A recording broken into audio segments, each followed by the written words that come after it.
I think, what comes up for me again and again when I think about something like this is my ability to see through the bullshit. And that is, there's so much information everywhere. And I think it could get overwhelming of like, well, what's what? And I have an ability, call it combined intuition, experience, wisdom of all the things. I can look at something and pretty clearly and pretty accurately give it a yes or no. Obviously within certain areas, the areas that I have knowledge in. I don't have to analyze, I don't have to think about it. It's just this instant yes or no that time after time has proven to be incredibly accurate. And so that's something that I'm able to do for myself and for my clients. That is saves us a lot of time of not chasing the wrong things. Heroes are an inspiring group of people. Every one of them, from the larger-than-life comic book heroes you see on the big silver screen, to everyday heroes that let us live the privileged lives we do. Every hero has a story to tell, from the doctor saving lives at your local hospital, to the war veteran down the street who risked his life for our freedom, to the police officers and the firefighters who risk their safety to ensure ours. Every hero is special and every story worth telling. But there is one class of heroes that I think is often ignored: the entrepreneur, the creator, the producer. The ones who look at the problems in this world and think to themselves, you know what, I can fix that. I can help people. I can make a difference. Then they go out and do exactly that by creating a new product or introducing a new service. Some go on to change the world. Others make a world of difference to their customers. Welcome to The Hero Show. Join us as we pull back the masks on the world's finest heropreneurs and learn the secrets to their powers, their success, and their influence, so you can use those secrets to attract more sales, make more money, and experience more freedom in your business. I'm your host, Richard Matthews, and we are on in 3, 2, 1. Welcome back to The Hero Show. My name is Richard Matthews, and today I have the pleasure of having on the line Jane Sagalovich. Jane, are you there? I am here. Yeah. Thank you for having me. Awesome. So glad to have you here today. I know you said you were calling in from Denver. Is that right? Sunny Denver, Colorado. We're still, it's December, almost mid-December, and we're still waiting for our first snow. So yes. No snow yet, huh? That's what Denver's famous for, is the snow. We're in Yep. Southern California, and I was just blown away because we just drove all the way across the country, and it's been cold the whole time, and we get here, and I'm like, oh yeah, California. It's like Mm-hmm. 76 degrees and sunny and glorious. And I drove my my cousin back home this morning to his hometown in about 45 miles south of here, and I'm like on the freeway doing 85 miles an hour and getting past like I'm standing still. And I was like, California, where everyone speeds and the Mm-hmm. weather is perfect. Yep. Hard to leave. Uh, I lived there for a little while and I did miss seasons. Being in the winter, seeing the palm trees decorated with Christmas decorations was a little weird for me, but so my favorite thing the other day, we were in just down the street here. There's a community college, and I was driving back home with my wife from wherever we were at, and in the parking lot of the community college, someone has taken bicycle ramps and driven up to the mountain that's just about an hour from here, packed their truck up with snow, brought it all back down, and coated the bicycle ramps in snow, and has a bunch of kids taking sleds down bicycle ramps. And I was like, oh. California winter right there. Mm-hmm. It's not natural. We'll make it. We'll make it happen. Make it happen. So what I want to start off with is just doing a real quick introduction for you and what it is that you do. So you run a company called Scale Your Genius, is that right? Yes. And so I'm going to go through just a brief part of your bio here, and just talk about a little bit of what you do. Let's see if I can actually find the bio here on your page. So Jane, you founded Scale Your Genius in 2018 to help people whose works makes a difference in people's lives to make a bigger impact, make more money, and have more freedom in how they do their work. So what I want to just start with is, why don't you tell me what Scale Your Genius is, who you serve, and what you do for them? Absolutely. So, Scale Your Genius is a boutique consulting strategy firm, and we help in demand professionals, people whose work makes a difference, people in helping professions. So, therapists, lawyers, coaches, consultants, authors, other people with a lot of wisdom in their head that they want to use to make a bigger difference in the world. We help them package that into programs and courses so that not only do they get to get that work out to more people, they also don't have to hustle as much to do it. So a lot Yeah. of my clients start out in the one-on-one model because, if you think of someone like a therapist or a lawyer, that is the industry norm today. And they get to a point where they're just at capacity. They may have a wait list and they don't want to cap their impact. They don't want to cap what they're able to do. A lot of them already do make a lot of money by the time they're ready to scale. So they may not want to make more money. Some do, some don't. Some may just want to free up their time. So whether it's more money or more free time, how do they take their wisdom and their expertise and package it in a way that they're able to do that? So super, Yeah. super fun work. I get exposed to the most interesting, creative things that people do and have knowledge on. And so part of the fun that I get to have is learning about all the stuff that people out there are doing and creating. Yeah, I ran a company for a long time that we still do some of this work on the background, but that I called it's part of the back of the hero show is the digital alchemy formula, and we help people do the same kind of thing, take their expertise and package it up. And we do less of that now because we've gotten more into the helping them build their audience with their podcasts with our podcast agency. But I spent many years doing what you do, and it's a fascinating space to be in because you get the chance to work with people who are experts in their space, and you get to at least one of the things that we did is we teach them how to teach, right? Because being an expert in Mm, something doesn't necessarily make you an expert teacher. That's where we yes. come in and we could help them be an expert teacher in that space and scale their impact by being able to do one to many or by doing um, asynchronous learning, right? Which is what the online courses and stuff are. So it's a cool space. I'm glad more and more people need to be doing what you're doing because it's such a needed thing, and it's not easy, right? People are like, oh, I'll Mm, just make a course, but you can't just make a course. You have to know how to teach. You have to know how to present. You have to know how to take what's in your head and unpack like that expert blindness, and help people get there. So yeah, it's a really cool thing to do. And I guess what I want to find out from you is how did you get into that game, right? So we talk on this show about your origin story as a comic book superhero. Everyone has their origin story, and I want to hear that. How did you become a hero? Were you bit by a radioactive spider that made you get mm. into wanting to do um, online coaching and teaching that way? Or did you start in a job and eventually become an entrepreneur? Basically, where'd you come from? Yeah, absolutely. So my first 15, actually, I'll start way early in the beginning. My family moved here from Ukraine back in 1991. We were refugees from the former Soviet Union. And so, where that plays an important part of where I am today is the American dream, right? The Yeah, business, and it wasn't business ownership yet at the time for me. I don't think I actually really knew what business ownership versus corporate was because the whole business idea was so new to me. But I knew it was something about business and making money and having a successful career that I wanted to do. And so my first part of my path was very typical business. So I got a undergrad in marketing. I worked at Ford Motor Company was actually my first job out of college. I went back for my MBA and had more jobs in the business space, in the strategy space. And so I was doing that, climbing the corporate ladder that I thought I really wanted to do. I thought that to me was the definition of the American dream. At one point I wanted to do marketing for Ralph Lauren. I'm like, how much more oh, that'd be American cool. can you get? Yeah. Yeah, yeah. I never had that job, but I did. So what's fun is I Mhm. actually had a lady the other day who did marketing for Ralph Lauren on our Oh, podcast. no way. Okay, Yeah, she okay. did Well, that's for somebody Ralph I might Lauren. you might need to connect me with to see what It that was world I Ralph thought I was Lauren gonna and have. Estee Lauder and a few others. I'll find her name and send it to you because she was cool. We just did that interview. It should be coming out in a few weeks.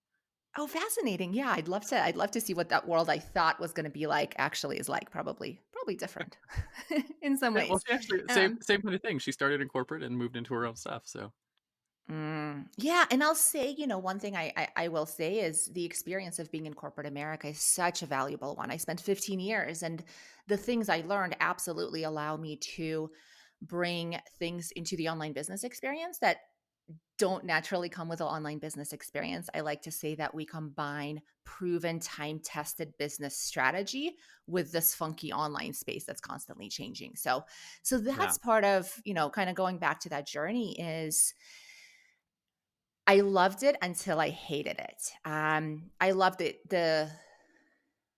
the high visibility roles, the things that looked really good on paper. I was getting promotions, I was getting new jobs, kind of all the things that you think you want when you're coming into that world I had. And inside I was still miserable. I knew it totally wasn't it.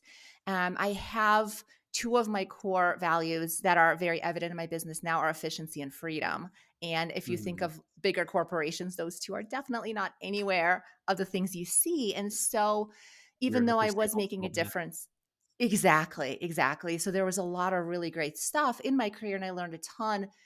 What was eating up inside of me was like, this is not it. You need to really kind of break out of this box. And boss after boss was kind of telling me to get back in the fishbowl, stop playing too big, stop being too big for your britches, whatever that phrase is. And so it was like signal after signal that I'm like, I don't belong here. I'm not one to dim my light and play small and play your game, and whoever the boss is at the time is. And so I knew I needed to leave. Um, Unlike anything I would ever recommend to somebody, I just left with zero plan of what to do the next day. I was lucky to have had a good savings amount, so I wasn't really worried about the financial side of it. I just had a very clear off button to what I was doing. I said, that is no longer what I want to do. I'll figure it out. And And done. so, and done. Yeah, the end button. And so I put in my notice, I left, and a friend of mine was starting a consulting business at the time. So I joined him and really learned a ton.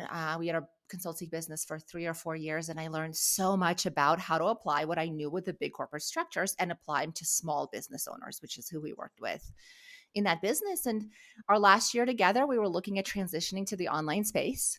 So then I was learning a lot about what this is all about, and taking my being a client in online courses and programs, which is really where I fell in love with the business model. Is I loved what it enabled me to do as a student, a client, a learner, and learning on my own time. If I can sit on the couch with a glass of wine and hand my feet up on the coffee table and Yeah. learn something, do something, I love that experience so much. And so that last year of our business together, I was falling in love with the business model from both sides. That business fell apart. And so when I was presented with another blank slate of now what, this was just such a natural choice for me to focus strictly on this business model. And the other, as I was falling in love with it, the other thing I was seeing as someone with a consultant brain is, as I was taking people's courses, I'm like, this could be so much better. This could be so much better, right? So you're really seeing where they're missing so much. And so it was so enjoyable to come into that space and enable them to create better experiences for their learners and also for themselves too. So, Yeah, so absolutely. not a linear path to here, but I have a similar trajectory. I started off a little earlier. I started my first business at 13, mm. and I convinced my dad to give me a loan to go to the big box store and buy candy. I got $50 from him to buy that, and I was selling my wares on campus. Lasted a grand total of about 6 weeks before they told me I couldn't sell on campus without a business license. So I tell people I had my first government shutdown at 13.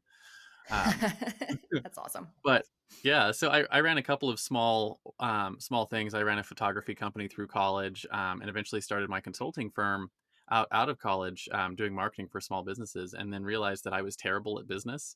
Um, and I actually shut that consulting firm down and moved into corporate America, Mm, for about 18 months. And I was like, I want to work as a C-level director for marketing, for a small company that didn't have a lot of bureaucracy, but big enough that like I would learn how to work with big companies. And so I got a job in 28 days, and beat out mm, 250 other people that were looking for the same position, because I had the marketing chops. And then over the next year and a half, helped them 10x their lead flow and bring in $50 million in sales. And then I gave them my notice. I was like, thank you very much for helping me get the skills I wanted to get. And I actually gave them 2 months notice because I needed to help hire and train someone, mhm, to take over all the stuff that we had built. But yeah, and then I took all of that and brought it back to my consulting firm, where I started getting into doing exactly what you're doing and helping clients build courses and training. We did that for many years. So yeah, it's a similar kind of path, but yeah, I love the whole helping people teach how to learn. And I know my first client, you mentioned like they're doing things wrong and you could help them. And I remember my first client had this great course in real estate investing, and I was going through it and I was like, oh, there's so many good things in here, but it's difficult to follow, right? And it's difficult to follow because he's an expert here and he is making a lot of assumptions that those of us who know nothing about the space are like, wait, you did what now? And I sat down with him, and we took his course and restructured the whole thing and retaught it.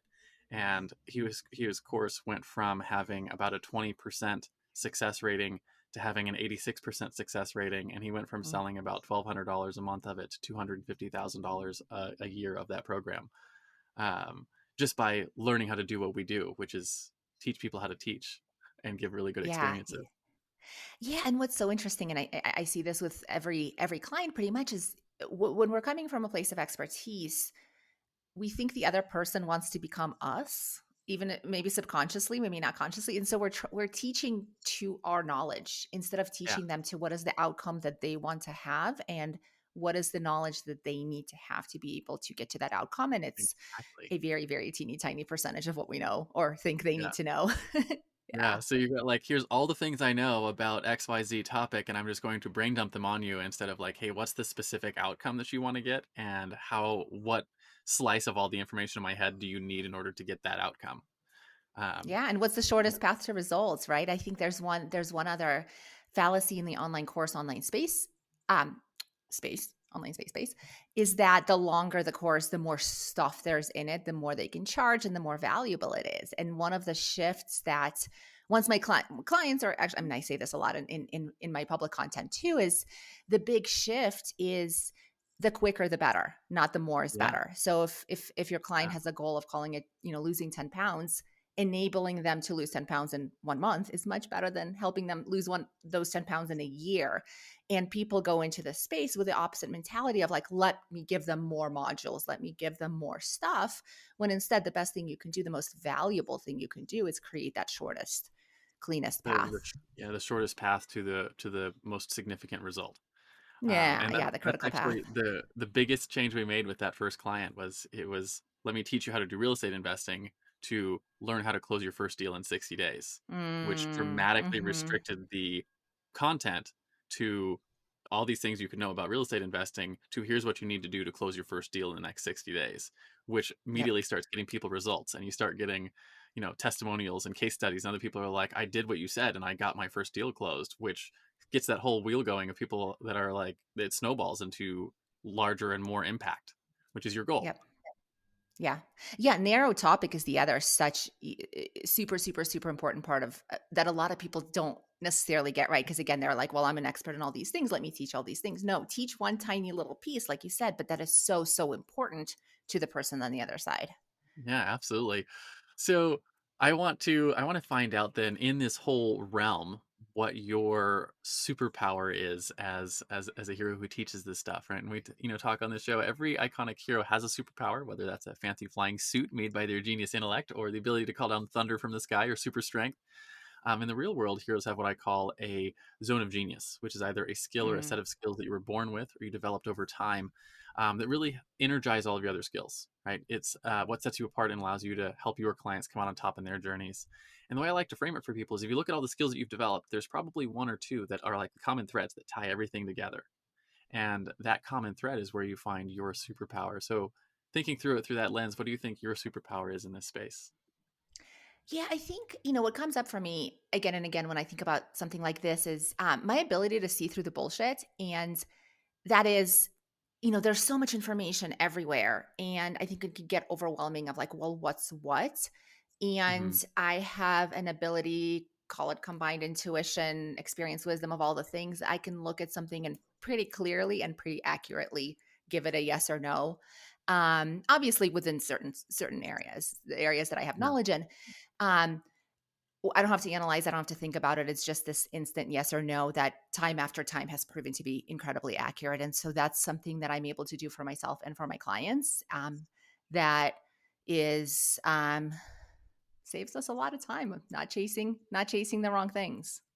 Yeah, absolutely. I know, um, it's definitely a useful skill to be able to, especially if you're looking at something like helping someone do a course or do a thing where you can say like, hey, here's all the things that you have in your repertoire, and here's the ones that are important to help your client get the result. Right? You can laser focus and see those things, right? And as you said, all the other bullshit falls away, right? It's just, this is the stuff that Exactly. is the clear line from your new client to they have the result they want.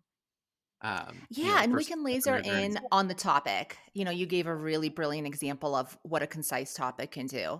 We can dial, we can narrow in on the journey, but we can also narrow in on the marketing. If you think of the online space and the noise that happens on the marketing side. So somebody wants to put out a course, a program, they're going to need to market, and all over the place there's messages being thrown at them. And so I could say, okay, we could look at a strategy and say, here is what's behind it. Here's why it works for some, doesn't work for others. So how can we apply that to you, instead of saying, Facebook ads work or don't work, webinars work or don't work, podcasts work or don't work, right? Each one of those things there's a reason they work and don't work for certain people. And so how yeah, do we, how do we yeah. cut through that clutter in the marketing space too? It's nailing that message, right? What are you saying, and who are you saying it to? And a lot Mm-hmm. of people, Yep. they go to a marketing tactic like Facebook or podcasting without a message for a person, and then they're like, Yep. it didn't work. I'm like, well, what were you saying? Right? Because if you didn't have something that you were saying to a specific person, of course it didn't work. Right. Yep. And for a lot of people who are experts at Facebook ads or Google ads or podcasting or anything, they're tacticians in that space. Right. They're good at that thing. And so you have to bring them a message that they can help amplify. Right. If you come to them with a terrible message, they're going to amplify that terrible message, and it's not going to work. Exactly, exactly. The interesting thing about message and how we work with clients, and the process, the format that I see working well for people is the message is the first thing you create before you Yeah. create anything else. So we don't start creating any course content or marketing content until that message is super, super dialed in. And I know some people in the market will call that, like, will package that with the idea of pre-selling a course or program. I like to disconnect those ideas and step number one, be super, super, super clear on that messaging, and then create to fit the messaging. And so it's backwards than a lot of people think about it. But I find it to be by far the most profitable, because then you're not questioning what to say. When you get to the marketing strategy tactics, you know what you're saying and to who, and then the rest of the process is so much easier. So my curious question then is, how do you go through that process with someone to find the right messaging that's going to bring the right people? Mm. Discovery. So the way we do it is I send them a questionnaire that they do, kind of it's brain dumping and then brainstorming is the way I do it. So I find having those two pieces be important. So brain dumping is like anything you've ever thought about a course or a program, get it out of your head, right? Clear it Yeah. out so it's not spinning around for the next space. For the next space, I give them prompts to brainstorm on, really coming from a much more clear space. Then we get on a Zoom call together. And this is where, I teach courses and programs, but my work is hands on. And there are a lot of one on one components, because things like this you can't do on your own. You can't see the brilliance inside you the way that somebody else can reflect to you. And so we come together on a Zoom call, and that's where we flesh that out. Yeah, yeah, that's it's fascinating. What's interesting about what you just said too is that's actually the reason why we don't do as much of the building courses that we did in the past, is because, like you said, it is one of those things that you can't put it in a course and have someone get the result that they want to Yeah. get out of it, because they need to have someone come in like yourself or myself and really help pull that out of them, and it's a very one-on-one difficult task to do, which is why I'm so excited there's more people doing that, because Yes. it's a very tough thing to teach, and a tough thing to pull out of someone, especially through like asynchronous learning. It's much quicker. You get better results when you do it in that one-on-one fashion, which is funny because what you're It's teaching people to do is asynchronous learning. Yeah, and it's worth, that call is worth every penny. It's not something you can ever. The mirror we can hold up to someone else is not something they can ever do on their own. And that's the model, and then the whole, involving the human in the asynchronous learning is one of the things I teach too. Is one of the reasons people are so scared of courses is because they think their course has to be 100% digital. And it's like, no, digitize the things that you say over and over again that can be great as modules, and pop in as you need. How much do people need you to be able to get those outcomes, and keep that in there. Yeah, yeah. We Then you still need have you human have connection. blended. You still have Yeah. you have then you have blended things where you have asynchronous and you have live, and you have the ability to increase the intimacy, right? And I tell people all of our clients, one of the things I always used to say to them is people don't buy information, they buy intimacy. Mm. And one of my favorite examples of that is I have a client and a friend who runs or ran the public utility in Las Vegas for a number of years, and she brought it from several $100,000 a year to like 46 million, I think. She made it really big. And then she runs a consulting firm where she teaches people how to take their 6-figure companies and turn them into 7-figure companies. And she's got like a 100% track record doing that. And Mm. she has a process that she has a book on. And the process is like 10 steps, and it's on her book, and you can buy the book on Amazon for $9. And you can go through that process. Everything she teaches is in that book. And she's got a program, a course that you can take that's asynchronous learning kind of thing, and that one costs like $1,000, but you can go through that anytime you want. And the content of that course is literally just her walking through the course of content from the book on video. And then she's got a done with you service where her team and organization will help coach your organization on how to do the steps. And like, it's a lot more expensive. It's like 20 grand. And they, when you go in and do that, they're like, okay, month one, here's the first chapter of the book. We're going to do these things. And then she's got a done for you service where her organization will actually come in and take over your company for a little while and do all of this stuff for you. And that costs like 100 grand plus a percentage of revenue generated. And what they do is on month one, they come in and and they start with chapter 1 in the book and they go through it. And what's interesting to me is the only thing that changes is not the content. What changes is the level of intimacy. And that's really what Mhm. people pay for. So to your point earlier, if you don't need to include more, you don't need more content. If you want to charge more, you need to figure out how you up the intimacy. Mm. Exactly, exactly. And how do you the other I'm hearing intimacy, I'm also hearing an increased likelihood of success as you go up that chain, right? Yeah. Because there's more of that involvement. There's more, especially those upper tiers where, if you have a question, who answers that question? If I'm reading a book and I have a question on a concept, now what happens? Nothing. Yeah, I get stuck and I put absolutely. the book down. Yep.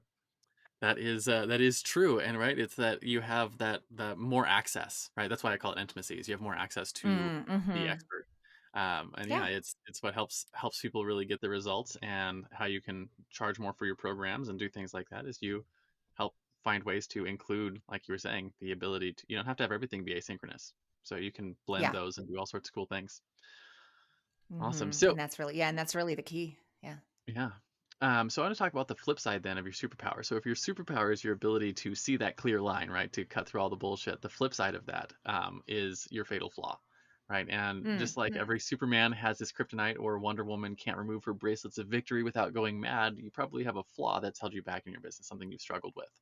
For me, it was a couple of things, right? In my early entrepreneurial career, I struggled a lot with perfectionism, which meant that I was always working on tweaking things and never going to the market, which, that's a terrible way to make a profitable business, but I tried it. And my other one was I had lack of self care, which really presented in not having good boundaries with my clients, and not having good boundaries with my time and my business and other things that kept me from really being able to grow and scale. So I think, but more important than what the flaw is how have you worked to overcome those, so people in our audience might learn a little from your experience. Yeah. Yeah. Perfectionism. I don't want to repeat the one you said, but I think as entrepreneurs, that's probably one that's like super common in a lot of us. And it's one that holds us back in a lot of ways. And it's what's what was easy for me with perfectionism in the corporate space. I'll start the answer in that way, was that there are clear rules. And so my perfectionist side was able to follow the rules and have good success, right? So I was always a really good test taker. I was always like the first one to walk out of the room getting, the A, because I know how to follow the rules. I know how to do the thing. And so my perfectionist side, which I didn't even know I had at that time, was like, yep, bam, we got it. It enabled me a lot of success. What Yeah. happened once I got into the entrepreneur space is exactly what you said. When there are no rules, when there is no bar, I create my own bar that was insanely too high for any sort of reasonable human to set. And so whereas in the corporate space somebody else was setting the bar, sure, I set the bar of like how many promotions I wanted, or amount of money or whatever. There were clear paths and clear steps and clear requirements. And so that was easy for me. In the entrepreneur space where I set my own bar, my first and I'll speak of this business specifically, because my career was so successful in the corporate space, my expectations of becoming an entrepreneur was that I would obviously exceed that very, very quickly. Um, Anyone who's made the corporate to entrepreneurship jump, I'd say most people will know that that is not true. That, the things that got you to that point are not necessarily the same things that enable you to be successful in the entrepreneurship journey. And so that's where my perfectionism just it put me in freeze mode is really what it did. I just wasn't able to do anything. Nothing I was saying, doing was ever good enough for myself. Perfectly fine for everybody else, but never good enough for myself. And so I wasn't relating it to perfectionism at the time yet. I was just like, why is nothing good enough? Right. I was just kind of stuck in this, unable to move forward, unable to really do much. And when I'm trying to think if there was a pivotal moment when I discovered that that is the flaw. And I think I was doing a lot of online courses around mindset stuff and personal development. So I think somewhere along there was where it kind of came up. I'm like, okay, I think this is the correlation. This is the I'm setting the bar so high and I'm moving the bar. And so what I had to do was I would set silly goals for myself, and I still do that. My goal is not to run a marathon. My goal is to walk around the block, one block, Yeah. right? If I beat it, cool. My goal is to write one page in my journal. My goal is to write one post this week. And so I started setting these ridiculous goals for myself that are ridiculously low, and then working through the mindset of grounding myself that that's okay, right? Because the first thing that happened when I did that was like, oh, well, that's bullshit. Like, how am I ever going to do the things I want to do with such small goals? And so it's just really working through that process internally for myself of like, no, this is just what I need to move forward.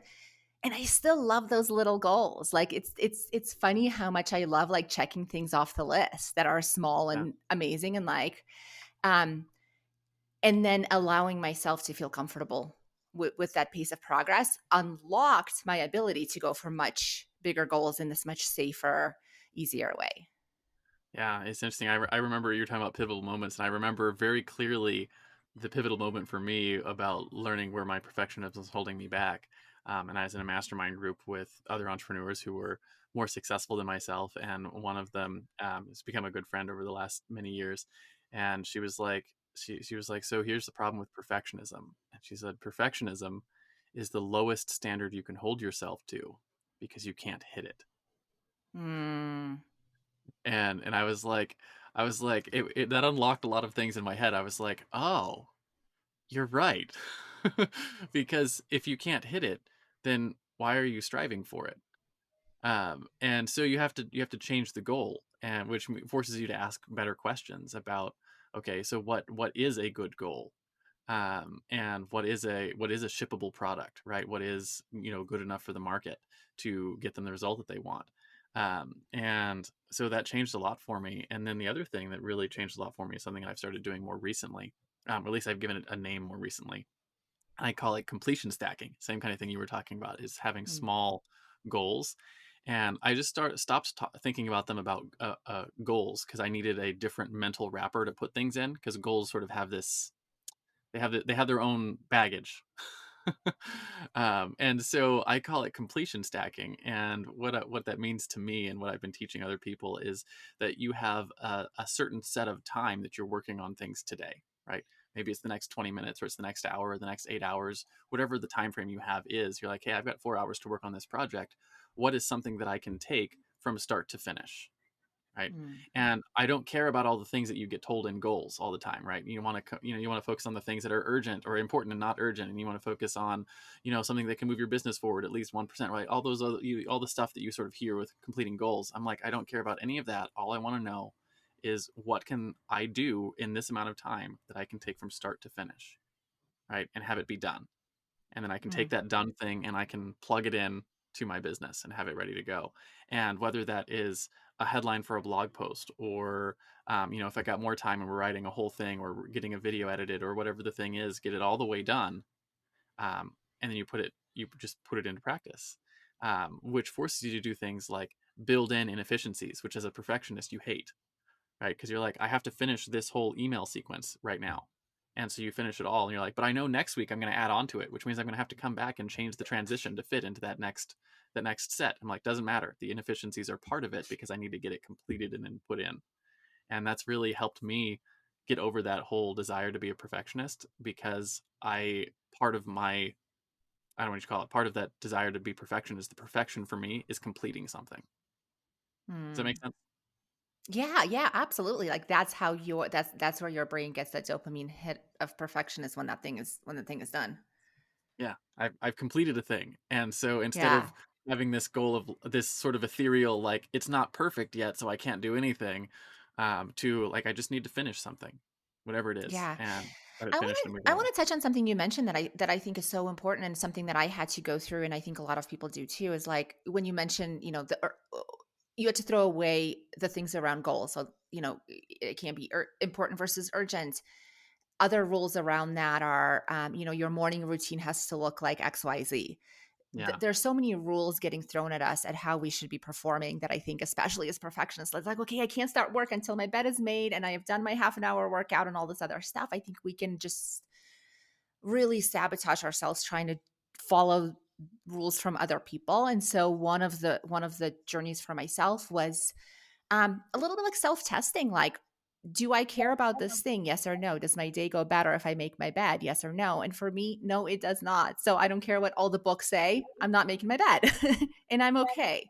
And so there's so many rules that I think are we may feel pressured to follow because someone else says that is how you be successful, that I think we get to just see what works and what doesn't work for ourselves. And really, this is where intuition comes in too with perfectionism a lot too, is like, do I really need this thing or not? yeah, that's one of the things I've always been fascinated by, that very specific subject, is because people have success and we think that we have to model success after them. And what's interesting is a lot of times we focus on tactics and not on principles when people do that. So, like as an example, I had a friend of mine is in the coaching space for real estate agents, and he's like, one of the things that he runs into that's really really common on real estate teams is that the one who is running the team will be like, hey, the thing that I was really successful with was door knocking, right? And I just went out into the neighborhood and I knocked on 300 doors a day until I became a millionaire in real estate, right? Which absolutely happens, right? And that's what they can go and do. And so they'll invite their team in, and their team will be like, what do I do to be successful? And they'd be like, well, you go and knock on 300 doors a day. And there are some people that like knocking on 300 doors a day would just destroy them. It saps all their energy and makes them not like it, and they don't last in the business because they're practicing a tactic and not a principle, right? And Hmm. the principle, if you back it up a little bit, is showing up every day and being excited about the task that you have in front of you, right? And he's like, so in real estate, one of the things he has to do a lot of coaching on is like, you have to find the tactic that gives you the energy that allow you to show up long term, right? Because if you show up I love long how he term, framed that. yeah, because it's the showing up long term that allows them to get success in real estate, right? And whether it's Facebook ads or it's door knocking or working with your sphere of influence or whatever, there's a whole bunch of like jargon around what they do in real estate. But anyways, whatever the tactic is, he's like, he does a lot of coaching with helping them sort of break that mental thought. They're like, hey, what you have to do what the other successful person did, because that's not the case. It's like you have to Mm. have the you have to use the principles of success, if that makes sense. Yeah, yeah. It comes back to the point we were talking about earlier of like, why does something work? All the things work and all the things don't work, right?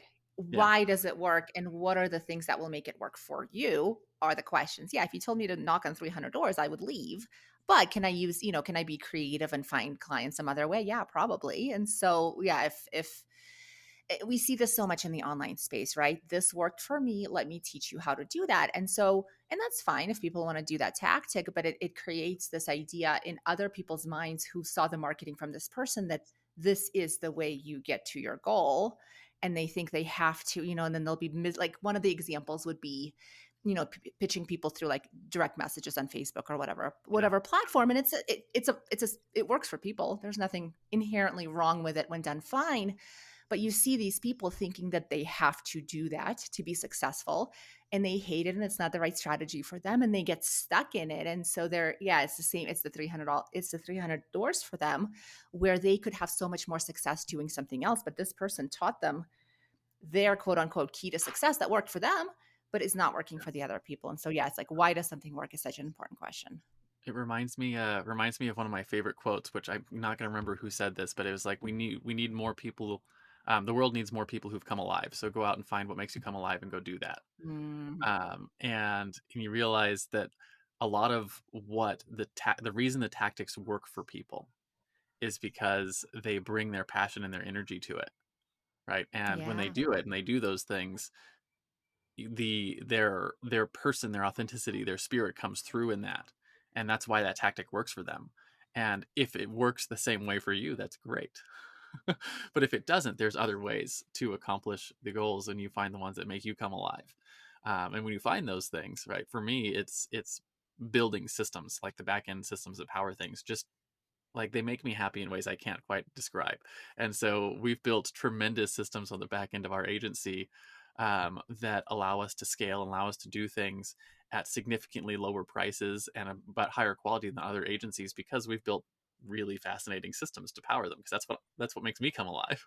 And you Mm. realize that like it's the we were just talking about superpowers. When you figure out what your superpower is and you can really hone in on that and use that to help grow your business, that's where you can find the tactics that fit with that. I love the guideline of what makes you come alive, what you just said. I think that's so, I love simplicity and efficiency, right? So if you think about a strategy, does it make you come alive or not? Or the thing you just did, that I think that would solve so many problems for so many people if they just use Absolutely. that one question as a decision guide. Does this make me come alive? Yes or no? Right? That's Yeah. it. What making your bed in the morning, right? Does it make you come alive or not? Yeah. Absolutely not. Yeah, Other yeah, people it yeah. might, right? Well, Yeah. for me, it's a morning shower. If I don't get my morning shower, my whole day is weird. Like I just can't Yeah. function right. And so like Exactly. that's my one like non-negotiable in the morning is I always get my morning shower in, and then like the rest of my day is fine.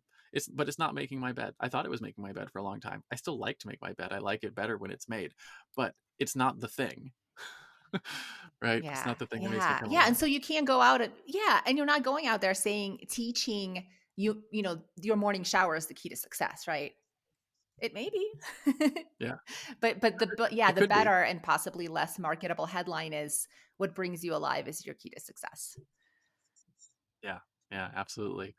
So I want to talk then about your common enemy, which is a completely different gear shift here, but every superhero has an arch nemesis, right? And it's the thing that they constantly have to fight against in their world, right? So in the world of business, we put it in the context of your clients, and it's a mindset or a flaw that you run into regularly that you have to fight against, right? If you had your magic wand and every time a client signed on the dotted line, you could just bap them on the head with the magic wand and have no longer have to deal with that mindset, so you can actually help them get the results they came to you for. What is that common Hmm. enemy that you find yourself having to constantly fight against in your space?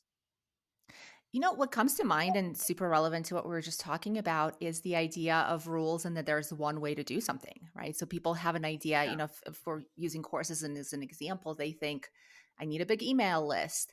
I need to be tech savvy, like whatever they think are truths because somebody somewhere told them or someone succeeded in this way. So they told them this is the way you're going to succeed.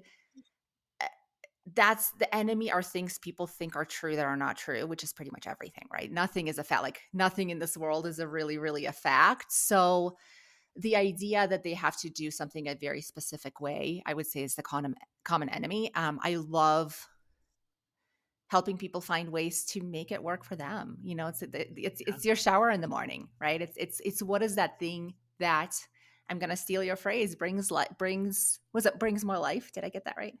It's makes you come alive. Makes you come alive. Yeah. And so when we're thinking of all the strategies and all the rules, if they don't make you come alive, then it doesn't exist for you. Then it's not Yeah, a rule you need to absolutely. follow.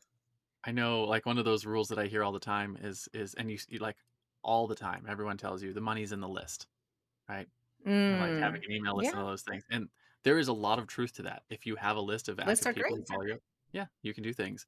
But I run a multi six figure agency and we have 0 people on our list. Right? Yep. So like Yeah. it it's like it's true, but it's also not true. In that Yeah. it's Because, not the only the place that idea of there is money. audience, that's it. And where are humans going to come across your work? It's not just what we narrowly think of as a list. Yeah, and then there are so many big lists that are not buying, there's so many flaws with the idea of having a list too. So yeah, it's the same thing. Does an awesome, well engaged list make it easier to sell? Sure, of course. But that's Absolutely. not, I have yeah, but that, I had a client of mine just on that exact point. Money is in the list. There is money there, but it's not the only place where the money is. But we yeah. had a client who was like, "I have an idea for a course," and I was like, "Have you asked your audience about it?" He's like, "Yeah, my audience is asking me for it." And I was like, "Okay." So we sat down in one afternoon, and in the morning, and we spent 4 hours and we outlined the course. And then we spent had lunch. We had some weird arugula pizza because he was in Malibu, California, and that's a thing they do in California is have arugula pizza. And in the afternoon, we sat down and recorded the course. And then the next morning, we launched that course to his audience and made $48,000 in sales. Yeah. Right. Yeah. So like, absolutely, money in the list. But in the same token, it makes things faster and easier to do that if you have it already. But it's not the only way, and it's not like a hard and fast rule. But a lot of the things that we get told are that we think of them as hard and fast rules, and you're like, well, I'm not tech savvy, therefore I can't do this, right? I don't have a list, therefore I can't make money, right? Yeah. Yeah, I'm probably the least tech savvy person there is. I'm the one getting on Zoom calls with I'm like, "Where's my video on? Where is my camera? What mic is connected?" And that's okay. Yeah, it's Yeah, you okay. don't have to, the technology, and that's I couldn't have had this business 10 years ago, right? The technology now, same with podcasting, same with any of these tools we use today that involve technology, where the technology takes care of the complexity for you. So all you have to do is show up. hmm Show up and get the one thing that the technology can't help you with, which is the human connection and creativity. That's Exactly. that's one of the things. Like I told you a minute ago, I do a lot of systems design, and I have one hard and fast rule in system design. That's it. There was only one, and that hard and fast rule is humans handle creativity, robots handle repetitiveness. That's it, right? So Mm, when you're building systems and people are like, "How do you build systems that work with both robots and humans?" And I'm like, "It's really easy. The distinction is creativity. Where's the line of mm, creativity? Because robots are not creative. They can't be. AI is getting better, but it's still any of the AI stuff you've ever looked at, it all lacks context because they don't have, I call it the spark of divinity that humans have. I don't know if they ever will. mhm. Maybe we figure that out at some point. Maybe we don't, but it's certainly not there now. So that's it's just that part of building things is learning how to know what you bring to the table, and with all the technology and everything, if you can show up and bring your humanity to it, that's the magic. Yes, absolutely. Absolutely. So the flip side then of your common enemy, right? So if your common enemy is those hard and fast rules that people think they have to follow, that you have to fight against, then your driving force is what you fight for, right? So just like Spider-Man fights to save New York, or Batman fights to save Gotham, or Google fights to index and categorize all the world's information, I want to know what it is that you fight for in your business. Yeah, I mean, it really is the inverse of the other one, and it is inspiring and enabling people to ditch those rules that are holding them back. There's so many industry norms and false beliefs and things like that. So one example I'll use is I work with a lot of psychotherapists, the mental health professionals, and a lot of them get indoctrinated. I know this is in the U.S., so I don't know if this is if this applies globally necessarily, but they get indoctrinated that because their work, their helper profession, they're not allowed to make money. Their job is to grind out client sessions and give away free sessions and take Medicare and Medicaid and do all the stuff that keeps them hustling and miserable, and not, and making a lot of money is frowned upon in a lot of circles in that space. And so one of my missions is like, fuck those rules. Like, who are they to tell you what you can and can't do? And if you can make a bigger difference, why shouldn't you? And why shouldn't you be fairly compensated for that value you bring to the world? So it's how do we take off those rules, those false norms, the things that hold people back, and really enable and inspire them to do the thing they want to do? Yeah, absolutely. And I love that too about being fairly compensated for the value you bring to the world. And that's the reason I love it. It's one of the exercises I run with my kids all the time is I tell them like almost every day. It's like you get paid in direct correlation to the amount of value you bring to the world. And so like I tell my kids that all the time, and then we look at, as we go through our daily lives, so like who the people that we run into, the cashiers and the people twirling signs on the edge of the road, and the person who's working at the thing, and the people we see on the side of the road picking the stuff from the farm. And what's the value they're bringing and how are they compensated for it? And then going up the chain, right? You have the waitress and you might have the manager, and who are they serving and how many people are they serving? And then the owner of the restaurant and how many people are they serving, right? Because they're serving their employees and they're serving their stockholders and they're serving their customers, right? So the more people that you serve, the more you get compensated for what you do, right? And so we look at that equation a lot just in our family, and I think it's such an important thing that we miss because nobody teaches that. Nobody teaches the value equation, and the value equation Mhm. is how do you take your value and scale it to the most people possible, right? So exactly what you talk about is scale your genius. Yeah, yeah. An example came to me as you were saying that is, a lot of people, again, in the US, athletes make a ton of money, right? An NBA player, I don't know how, I'm not a sports person. I don't know how much they make exactly, but it's many, many millions of dollars. And people will complain about that, but they bring so much, to your point, they bring so much value to thousands and thousands of fans. Mhm. That is the value they bring, right? Their Yeah, salary, you could argue, is advertisers fairly and compensated for how much joy they bring yeah. to the So they people who have care. Yeah, they have their fans, they have their advertisers, they have the sponsors, and they're bringing value to all of those people, right? Yeah. And so they get compensated for those things. And so as you Exactly. scale up the size of your impact, it scales up Yeah, and they're your not compensation. compensated for their level of the skill, right? And which is correlated, but it's not the skill that people are paying for, it's the value that their skill brings to a bigger audience, and we do that by bringing our skill to a bigger audience. If we keep the skill hidden away, then there is no value you're bringing with it to other Yeah, people, and so that's why the compensation is not there.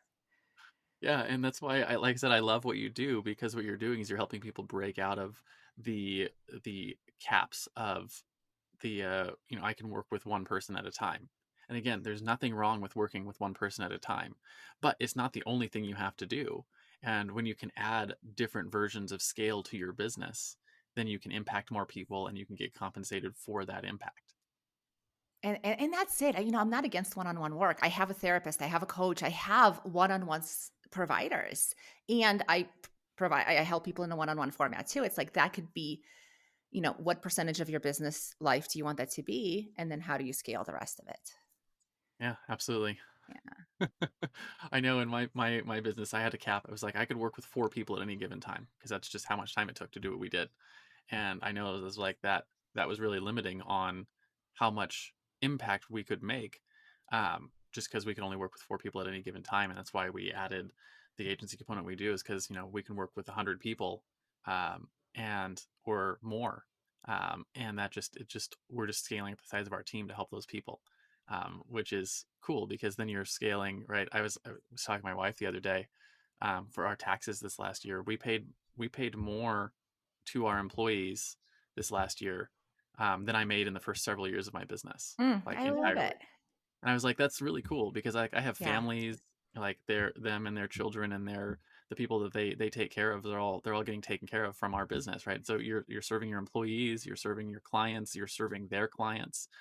By doing good work for them, and again, as you scale your value, right, the number of people that you're impacting, your revenue is impacted. Absolutely. Yeah, I love that. Cool. So I want to switch gears again and start talking about something that's really practical. And we talked a little bit about technology already, but I want to talk about what I call your hero's tool belt. And just like every superhero has their awesome gadgets like batarangs or web slingers or laser eyes or their big magical hammers, I'm going to talk about top 1 or 2 tools you couldn't live without in your business. Could be anything. Could be your notepad you use for notes. Could be your calendar you use to keep track of things. Could be your marketing tools. Could be some specific process you use for product delivery. Something you think is absolutely essential to getting your Yeah. job done. My assistant, not only for what she does, but because I have to do my things so that her work flows. Yeah, Um, forces so you to show up. just another, what's that? It forces you to show up. Exactly, exactly. Because if I may not be motivated by my own timelines, but I'll be motivated by her timeline. If I give her a timeline and she needs my input to meet her timeline, I will much more likely do the thing for her timeline than if I were to set an arbitrary timeline for myself. So yeah, it keeps me showing up in a way that creates some nice consistency for myself. Again, spending so much time in corporate where there was so much structure, and then going to, I was working for 8 years now, working for myself. Some of that structure that I can create from the outside is helpful. So that's in addition to the amazing value she brings by working, doing the things. It's the structure she provides to me that I find really invaluable. The other thing that has been, and I'll actually tie it to the perfectionist thing, is to constantly jot down my ideas without feeling guilty for not doing them. One of the struggles I had earlier on is when I would write down ideas but then not do them, I would blame myself. I'm like, oh, there's another idea I didn't get to, right? That was kind of like what my year end or quarter end review would look like. I'm like, well, that didn't happen. Whereas instead, allowing myself to list those ideas as just a purely creative exercise with the Yeah. intention that nothing on this list ever has to get done, and that enabled me to tune into my creativity without the negativity, if that makes sense. Yeah, it's like a stream of consciousness almost. Like these are the things that are just going through my head. It doesn't necessarily make them things I want to do. But without Just or have to do, right? That's where my brain was like, if you wrote it down, you got to do it now. So that I'd be like scared to even write it down. yeah, and then it would just get stuck in your head and built up, and you'd have brain garbage keeping you from being able to think. Totally. Yeah, yeah, yeah. So being able to just like clear those ideas, and when you clear them, then the sparkly ones really kind of will stand out, and you're like, "Oh, that is exciting." And I still don't have to do it, so still kind of getting rid of the blame shame game, but it just made it for an easier process of creativity and execution, for sure. Yeah, I find the same thing helps me to sleep at night because as an entrepreneur, you probably know how difficult it is to turn your brain off from all the things that are going on. So I find it useful at night before I go to bed to just sit down with my notepad and just write all the things that are happening in my head until I run out of things, and then like once they're Mhm. all out, then I'm like, now I can sleep because they're Absolutely. not here Yeah. anymore. Yeah. And because I'm I've done like, it oh, in the that's a middle good of the night idea. even too. Yeah, because like I'm like, oh, that's a good idea. I have to hold on to that in my head, so if I fall asleep, it'll Yeah. go away. Uh-huh. Nope, you're just gonna be up all night. Yeah, in the middle of the night, Yeah, I'll all night. sometimes if I wake up and the idea's spinning, I'm like, okay, I'm just gonna write this down or like voice memo it out or something. I keep my phone like I've got a little magnet. Yeah, there you go. It's got a little magnet thing on the back of it, and I just stick it to my wall next to my bed, and just have the Mhm. quick access to the notes. And I have all these notes. Like I have a whole folder for like call it stream of consciousness, and like I don't even look at those notes because most of them they're nonsensical. It's like a drunk person wrote them in the middle of the night. Yeah, But same. Yeah, I never look back at the stuff, but just the process of getting it out of your head verbally, either I find either written or voice is the way that they exit. Yeah, if I think they'll yeah, just continue to they just to be continue in there, to go, and do their you thing. think that they're just the most genius ideas, especially when you're tired. You've had a long day and you've been doing things, and you're like, oh, this is the most genius idea I've ever had. Therefore, I have to hold on to it all night and never sleep. And then you write it down, and then in the morning you look at it, and you're like, I don't know who that person was. Yeah, that was the dumbest yeah, it's like in the middle of the night, you're like, "This is the most brilliant thing I've ever come up with ever, ever, ever." In the morning, you're like, "Yeah, I know. This is not even, like, worth 5 minutes of my time." Totally. The thing that cracks me up about that is the old Greek culture, the Greek politics. They used to have this rule that every idea or law that they were going to pass had to pass muster, so to speak, when they were both sober and when they were drunk. Ah, So okay. they would meet together and they would come up with ideas, and they would do this while they were drunk, and then they would come back to them, and the ones that made sense while they were still sober, those were the ones that actually got enacted into law. And I was like, that it cracks me up, but also it makes a lot of sense. I might have to try that one out. That sounds like a fun study to do. Yeah, fun study. See if this works. Which ones are the good ideas? Because they're the ones that are good both ways. Yeah, both, like, more conscious brain and, like, some of the more primal, right? Yeah, I kinda feel like you're getting, like, both 2 parts of your brain coming in. Yeah, yeah. So I thought that was fascinating. The other thing I wanted to mention was on having the assistant because I had a similar thing happen with me, but it was so I had someone, one of my mastermind people, tell me again. So I had a lot of good things come out of having a mastermind. So if you're listening, and you don't have a mastermind, you should because it helps you grow your business. But anyways, I had someone on my mastermind tell me that they were like, you're your own bottleneck, and you're either you need to. He's like, I know this is going to be tough for you, but hire someone full time. And I was like, "Psh, I can't do that. I can't afford to hire someone full time." And he was like, trust me, just do it. And I remember thinking I vacillated on that for months. because I was like, I can't hire someone full time. I don't have the money to do that. And I remember his words just rolling over my head because he made a lot more money than me. He had a much larger business than I did, was far more successful. And I was like, he has to know something I don't know. So a couple months later, I hired someone full time and brought them onto my team, and it immediately changed everything in my business. And it was one of those shifts where you're like, now you see it from the other side, and you're like, oh, I see what he meant, because now my work output significantly went through the roof, which more than paid for his salary. And I was like, oh, that's where the money comes from. And it was just an interesting thing because it changed my mental conversation, right? Because my mental conversation before, I had someone, and I worked with people regularly. I'd hire people for things, but it was like, I'm going to hire someone to do this task, right? So it was project work for things, and I would always be asking myself, is this task something that I'm going to do myself, or is it something that I'm going to hire out to someone? And that question inevitably led me to, I'm going to do it myself a lot because I can do it better, cheaper, and faster. But I can't do it at scale. Mm-hmm. And when I had someone on my team, Yeah. now the question was, what do I have that I can take off of my plate and put onto his? Which is a much better question. But it's not Yes. one that you think about until you have someone on your team to do that with. But anyways, it was a major mental shift for me. So I totally get where you're coming from, that your assistant's one of the most important things in your business.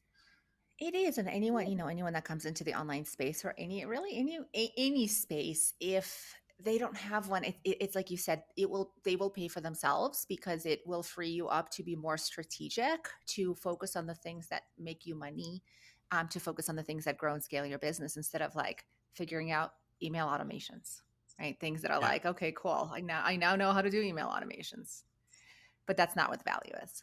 Yeah, Yeah, that's not what the most valuable things are. yeah. So yeah, I love both of those things. They're both really important tools, at least in my business. And now, a quick word from our show's sponsor. Hey there, fellow podcaster. Having a weekly audio and video show on all the major online networks that builds your brand, creates fame, and drives sales for your business doesn't have to be hard. I know it feels that way because you've tried managing your show internally and realize how resource intensive it can be. You felt the pain of pouring 8 to 10 hours of work into just getting 1 hour of content published and promoted all over the place. You see the drain on your resources, but you do it anyways because you know how powerful it is. Heck, you've probably even tried some of those automated solutions and ended up with stuff that makes your brand look cheesy and cheap. That's not helping grow your business. Don't give up though. The struggle ends now. Introducing Push Button Podcasts, a done-for-you service that will help you get your show out every single week without you lifting a finger after you've pushed that stop record button. We handle everything else: uploading, editing, transcribing, writing, research, graphics, publication, and promotion, all done by real humans who know, understand, and care about your brand almost as much as you do. Empowered by our own proprietary technology, our team will let you get back to doing what you love while we handle the rest. Check us out at pushbuttonpodcast.com/hero for 10% off the lifetime of your service with us, and see the power of having an audio and video podcast growing and driving micro celebrity status and business in your niche without you having to lift more than a finger to push that stop record button. Again, that's pushbuttonpodcast.com/hero. See you there. And now, back to the Hero Show. But what I want to talk about next is your own personal heroes, right? So every hero has their mentors. Frodo had Gandalf, Luke had Obi-Wan Kenobi, Robert Kiyosaki had his rich dad, even Spider-Man had his Uncle Ben. So what I want to find out from you is, who were some of your heroes? Were they real-life mentors, maybe peers who were a couple of years ahead of you, speakers or authors? And how important were they to what you've accomplished so far? Yeah, my God, I'm trying to think like younger years. If no one specifically comes to mind for some my younger years, who's been very prevalent to me for many years and now too is Tim Ferriss, Yeah. podcaster, author. And what I love about his one, I love his podcast because I love the questions he asks. He really, and you have, you'll hear so many people coming, big names, people who've been interviewed by so many people. And Tim will ask a question. They're like, wow, no one's ever asked me that before. And so you just really dive into different angles of people. And you're also really amazing at asking questions too. It's like, how do you ask questions that take people to places they don't usually go, in our normal interviews? And so one thing I love is just being able to get to know the people he interviews just in these new ways because of his ability to ask questions. Um, he also cuts through the bullshit, right? We like people who kind of match our ways of thinking, but the way he speaks and writes and interviews is it does cut through the noise to what's important, to what's present, to what makes a difference. And I really love that kind of approach. And that feels really inspiring to me. So that's someone that's in my world Yeah. now. Yeah. Something that I yep. I would say I really like Tim Ferriss. His first book, the 4 Hour Work Week, was actually what inspired me um, to start my first business way back in 2007. And I remember reading that book and thinking, yeah, I can do this, right? This, and here we are He several makes years it sound later with, simple. yeah, with a large team and two different companies traveling the world doing all those things. And like a lot of that came from stuff I learned from him and his thought processes. And I Yep. loved his concept of he calls it the nouveau riche, right? Which is Hmm. the new rich people. And it's not necessarily that they're rich in money, but they're rich in their experience of life, right? And that's one of the reasons why, like, I took my business on the road and my kids, and we travel full time, all over the world. And I run two businesses from the road, and they're both fairly successful right now. They weren't always, right? It took me a long time to get good at this stuff, but I was one of those people. I read that book and I was like, Psh, by next year. It took me 10, but Yep. Yeah. yeah, But it inspired you to act. Yeah, and it's break the rules. It's cut through the bullshit. It's like we don't need those rules of 40, 50, 60 hour work weeks, right? That's not yeah. How do we make it work for us? yeah, yeah. I know he talks about the 4 hour work week, and it's funny because like I've never managed to get it to 4 hours, but one of the things I did do over the course of my life earlier in my entrepreneurial career, I had this crazy thought that that all I needed to do to be more successful was work more. Um, Oof. Yeah, I think yeah, we all go through that. I think every entrepreneur goes through that phase where you're like, if I can get this much done in 40 hours a week, imagine what I could get done if I never slept or ate or did anything but work. Mhm. I mean, then you find out that's a quick way to die young. It's the exact um, opposite result. Yeah. exact opposite result, but I tried it, didn't work well. And I remember going through this process where I was looking at how can I cut down, like I learned a really important concept that creativity thrives with boundaries, right? And Mm. everything you look at, any sort of creative outlet, you always have your boundaries. If you're painting, you have your canvas, that's your boundary. With I'm a photographer, and as a photographer, it's that frame that you have to work with, and whatever lens that you're using, it's a you're what am I going to show the world within these bounds, right? So creativity thrives with boundaries, and I was like, how can I start applying that to other areas of my life? And so for me, I was like, what happens if I, cut my work week down from 6 hour or 6 days a week to 5 days a week?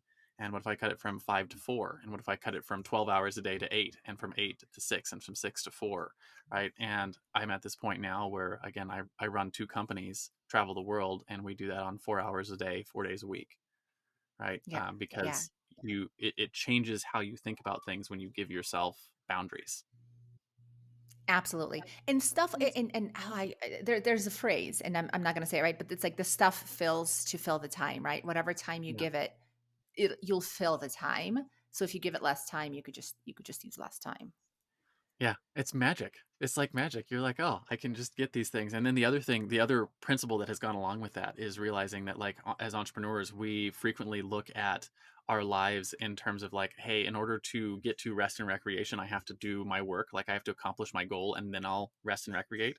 Which Tim Ferriss is one of the people that helps sort of break that in my head. He's like, "You don't have to do that. You Yeah. can recreate now. You don't have to wait till you're 60 and retired. You can do it now." And the way that I've sort of internalized that is I tell people, and I tell myself mostly, but I tell people on this podcast all the time, is you have to give yourself permission to play, because Mm, reward your recreation and your rest is not something that you give yourself as a reward for doing good work. It's something that you have to do in order to show up and do good work, right? So you have to flip it. so powerful. Yeah, on a micro level where this shows up for me is sometimes I'll have mornings where I'm just not motivated. So usually I do most of my good work. Like I'm a morning person.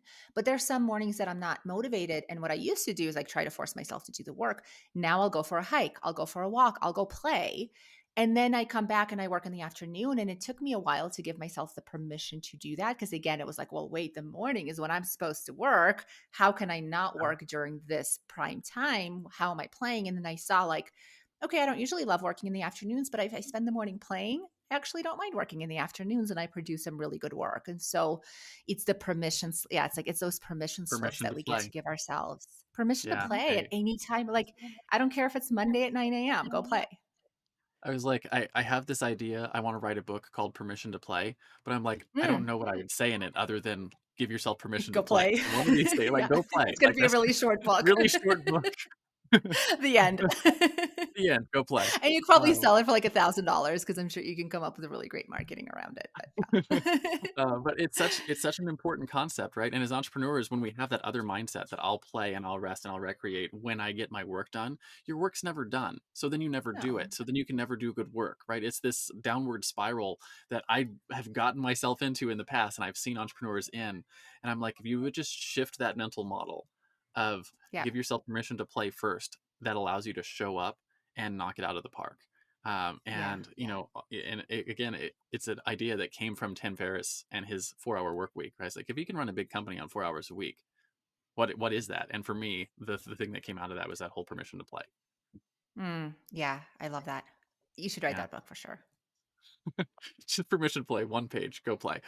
Uh, Yeah. I'll I will at some point figure out. I'll sit down and actually outline my thoughts on that because I think there's more to it, and like just walking through some of those things. But yeah, that's I have to get more clear on it, I guess. So maybe I need to hire someone like you to help me write that book. Yeah, I see it. I'm seeing an Instagram account that's like totally viral, right? Because people would love this idea. Yeah, absolutely. So I have one more question for you in our interview, and it's your guiding principles, right? So one of the things that makes heroes heroic is that they live by a code. For instance, Batman never kills his enemies; he only ever brings them to Arkham Asylum. So as we wrap up the interview, I'm going to talk about the top one or two principles that you regularly use in your life. Maybe something you wish you'd known when you started out on your own hero's journey. Principles, principles, principles. I would have to say one of the key principles, and your prompt of something that's helping me start, and this relates to the transition from corporate to having your own business, which is sales. You don't have a business if you don't sell stuff. And coming from a corporate roles where I was never in sales roles, I was always the client, the manager, whatever. So I would never it became a very reciprocal relationship. And so at first I thought sales was something that was just going to be like, I have to do this so that I can have a business that is successful. And where I have gotten to be and is a core principles of sales is really, really fun. And like, that's what it's all about. And I get to make amazing connections with that process. And I get to help people through the process before they ever become a client. And so, really, just falling in love with that part of the process, I would say has been a big part of the, Yeah. uh, what's enabled this to be fun and successful. I remember I hired a sales coach at one point early in my business career. I paid him 12 grand to teach me how to sell. Probably the best $12,000 I've ever spent in my business. But one of the things that was fascinating from that experience was learning really clearly what sales was and what it wasn't, because we have all of this really negative baggage about what sales is. A lot of it's Hollywood's fault, right? Because it's always a used car salesman and all those things, and Hmm. we've had those experiences with people who have that sort of terrible sales mentality. But when what you realize is that sales, what sales really is when you get down to it, is someone else has a problem that is causing them pain and strife and issues in their life, and you have a solution to that problem that can help make their life better. And what sales is how you connect those two things, their problem to your solution. And when you start thinking of it that way, it becomes a thing that you're like not just excited to do, that you're almost obligated. That It's part what of the would their mission. Yeah, That is part of the mission. Yeah. yeah, what would their life be like if I didn't take the time and effort to do the sales, right? Yeah. And depending on what it is that you're selling, like it could be horribly traumatic in their life if they don't get to your solution. And so anyways, that it can really shift your whole perspective on business when you understand what sales is at its core and how important it is to helping other people and really taking your value to the people who need it. Yeah, and I've had some amazing sales coaches over the years too, and I don't think I would have figured this all out on my own either. And so yeah, so people listening, if they are really struggling with sales, get support because it's like when it clicks, it clicks. That's how the experience was for me. It just became this 180 shift from something I had to do and hated to part of my mission and part of my gift to the world. And one of my coaches said something that really stuck with me too. It's like, how good does it feel to buy something that you want to buy? Like I love buying things I want to buy, right? And so we Yeah, can't forget about their experience is positive too. It's not there's no taking, there's no right. It's not a one-sided. I think we think it's of an sales as equal this like exchange of value. one-sided equation. Yeah. Yeah, it's an equal exchange of value. And so like why wouldn't we want to have that? And I think Yeah. that's been probably the biggest as far as My, entrepreneurial journey, definitely the biggest shift. my favorite experience from working with that coach is he did something with me that to this day it cracks me up that he had me do this. But he was like, I'm gonna have you do cold calling. And I was like, cold Mm. calling for what? He was like, I'm going to give you a list. He gave me a list of 250 people. He's like, I want you to call them and sell them. And I was like, sell them what? He was like, anything. And I was like, well, who are these people? He's like, I don't know. Oof. He's like, that's part of the process. And what he had me do, he's like, I'm going to give you a really simple script that you can just follow at the beginning. And the goal is to get into a conversation with someone and find out what their problem is and see if you can help connect Mm. them with a solution. And so it was an exercise, and the exercise was this. So he gave me a list. I called the person on the list, be like, hey, my name is Richard Matthews. I have your name here sitting in front of me. Can you remember why I would have your name? Like why do I have your name and phone Mm. number here in front of me? And what that did is it immediately took the other person off guard. Where they're like, well, I don't know. Like, maybe I was at a mastermind event, or maybe I was at a thing, or Mm. like whatever. And like maybe this, and I just be like, maybe that's it. So why don't I tell you a little bit about what I do, or you can tell me a little bit about what it is you do, and we just started a conversation and find out from them what they're doing and where they're going with their life and with their business, and see if there's something that you could help them with, right? Something that you could give Mm. value. What's funny is this is an exercise that just 250 complete strangers. He didn't have anything, not even related with business, nothing. They were just strangers. I made sales in my business from doing that exercise. Wow. Right. Yeah. And it changed that whole fear of like getting on the phone and talking with someone, to Yeah. realize like it's not about getting rejected. It's not about doing those things. It's about, I need to create a relationship with someone. And that's really Exactly. what Oh, sales wow. is. Yeah. Right. That's a Yeah. crazy experience. It's a crazy thing to do. And that's not really, but it was, for me, it shifted a lot of how I thought about sales. So, yeah. Yeah, and it takes, like being hung up on is not scary. At the end of the day, it's not a big deal. They're gonna think about you maybe for another 5 seconds, and then their life goes on, and your life goes on. And I think we kind of create rejection into this thing. Yeah, that it just isn't.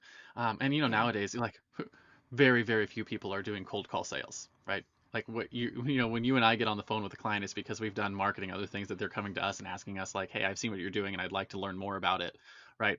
Which is significantly lower bar like type sales than what he had me doing. But it was like, "Hey, Oh, completely. if you can do the hard stuff and still win, imagine how easy it is when you have someone coming to you and be like, hey, I know what you do, I like what you do, and I'd like to learn more." Like, those are Yeah. like lay down sales almost by Yeah, comparison. like how do you make a 10-pound dumbbell feel lighter? Lift a 100-pound dumbbell first, right? Then the 10-pound dumbbell is like, oh, this is nothing. Yeah, this You is lift that not. one first, and it's heavy. Yeah, Yeah, absolutely. So I think yeah, that's a great place to wrap our interview. But I do finish every interview with a simple challenge. I call it the Heroes Challenge, and I use this to help get access to stories I might not otherwise find on my own, mhm, because not everyone is out doing the podcast rounds like you and I do. So the yeah. question is simple: do you have someone in your life or in your network that you think has a cool entrepreneurial story? Who are they? First names are fine, and why do you think they should come share their story with our audience here on the Hero Show? First person that comes to mind for you. One of my friends and business friends, Anke Herman, she's in Spain. She helps people with the tech stuff of their online businesses. But I love her story because she started her entrepreneurial journey sewing flamenco dresses. That's And cool. then she has a beautiful story about how that transitioned into the online business space and the kind of the parallels between those. And she's lives in Spain, same kind of like not quite digital nomad, but that same idea of working from anywhere in the world with an online business. And yeah, she has a really a really fun story that I think your folks would enjoy hearing. Awesome. So we'll reach out later and see if we can get an introduction to her and maybe get her on the show. Not everyone says yes, but when they Yeah. do, we get some really cool stories out of them. So in comic books, there's always the crowd of people at the end of the story that are clapping and cheering for the acts of heroism. So our analogous to that as we close is I want to know where people can find you if they want your help in the future. Where can they light up the bat signal and say, hey, Jane, I need help getting my Mm. expertise packaged up so I can scale my value? And I think more importantly than where is who are the right types of people to actually light up the bat signal and ask for your help? Yeah. So the people that I can help are people who are in helping professions whose work makes a difference, in demand professionals that are either working one on one or in a done for you format and want to be able to work with more people using less of their time. Our website is the perfect starting point, scaledgenius.com. On the front page, we always have our latest. We have a training coming up, that'll be on the front page. If we have whatever the latest thing we're promoting is always on the front page. We are on all the socials. So wherever you are, just look up Scale Your Genius, and we're there: YouTube, Instagram, LinkedIn, all the things. So if you do have a favorite platform, we're on there. Awesome. So thank you so much for coming on today, Jane. I really appreciate getting to hear your story and hear what you do and have this fascinating conversation. And again, I love what you're doing and I love how important it is and the ripple impact that it's going to have as you continue to grow your business. So as we finish this up, do you have any final words of wisdom for my audience before I hit this stop record button? Yeah, I'll say if you resonated with what we're talking about and you feel like some kind of industry norms or rules are holding you back, I invite you to just question those and see if maybe there is some space for you to leave those behind and pursue your mission in a bigger way. Absolutely. I completely agree with that because every time I've asked better questions like that, it's changed my business and we've impacted more people. So thank you very much, Jane, for coming on today. I really appreciate having you. Yeah, thank you. I enjoyed this a lot.